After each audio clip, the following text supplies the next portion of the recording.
How's it going, YouTube? I'm doing outstanding, and today you might notice I'm a little under the weather, but let's not worry about that.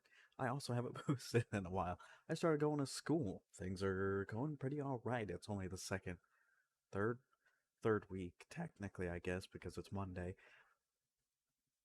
I'm liking it so far. I'm going for an Associates of Applied Sciences in Business Administration. So we'll see how that goes.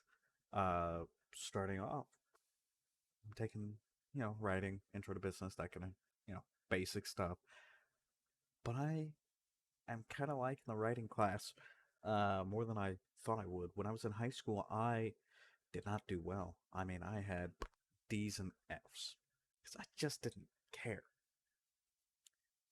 But now I guess I do, probably because I'm paying for it.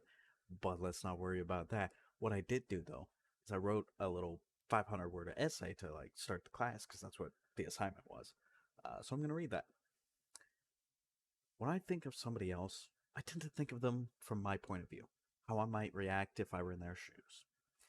In order to do that, one must know somewhat the situation the other is in. As an example, you're driving home from work and you see a pedestrian crossing the road. Well, stop that light, you begin to wonder, who are they? What are they doing? Where are they going? Why are they here?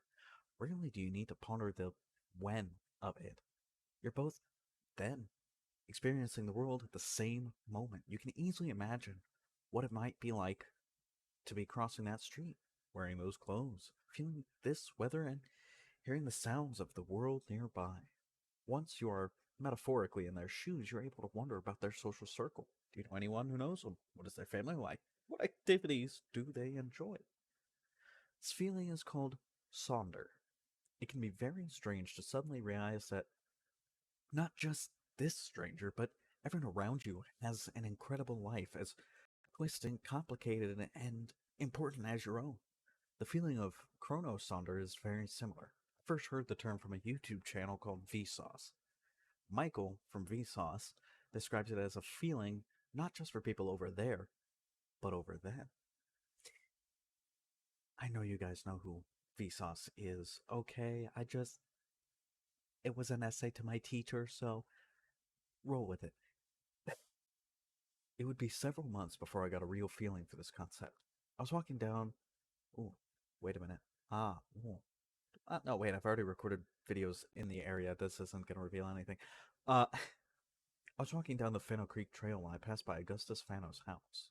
It is a small, yellow building that looked quite out of place in the business park area the trail now passes through. I decided to read up on Augustus Fano and the history of his family in Beaverton. This eventually led me to start reading Lewis and Clark's journals. Lewis and Clark were born in 1774 and 1770, respectively, before the United States declared their independence. They started their journey in 1803. These years are almost meaningless to us due to their distance in time. We believed that the world was so different then that we couldn't possibly understand their lives. We read about them, but they feel like story characters and not humans that really lived and breathed in the same world that we do. Their effects throughout the world are long-lasting, even if they themselves were not. While reading the journals, I felt a great deal of Chronosonder for these men. They describe setting up tents, starting a fire, and brewing coffee in the morning. They talk about swatting mosquitoes as they walk along a riverbank. I'm not sure why the feeling was significant to me, but for a moment I would sit there and just think on how they lived their lives, how their journey affected them, and the rest of the world. But mostly that they, like many people today, enjoyed their coffee.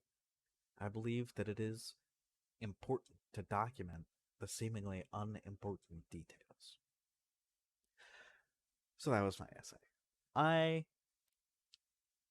did it in one draft, and I should have. Lots of improvements could have been made, but the point was that it was supposed to be a draft, so I didn't want to, like, overdo it.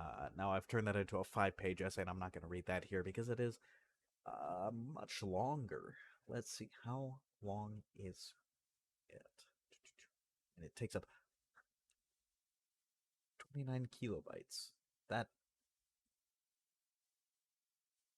No, wrong one. I hope I didn't submit that. Oh, I don't think I did. Here it is. I mean, I know you guys can't see it, but 1,551 words. So it's about 3 times as long, but it's double spaced or whatever. So now it takes up 5 pages instead of one. Ridiculous. How long does if I double space this one? Jesus Christ, it takes up almost 2 whole pages at 500 words. That's ridiculous. I don't know why they want double spaced. Oh my god. Well, so anyway, this 5 page essay, like I said, I'm not going to read it out loud or anything. But what I did is I took the same concept and I expanded it, put more detail into it, and I also loosely based it on the hero's journey because I wanted to. It was cool, unnecessary even, but I did it. So that's where things are at. You have a good one.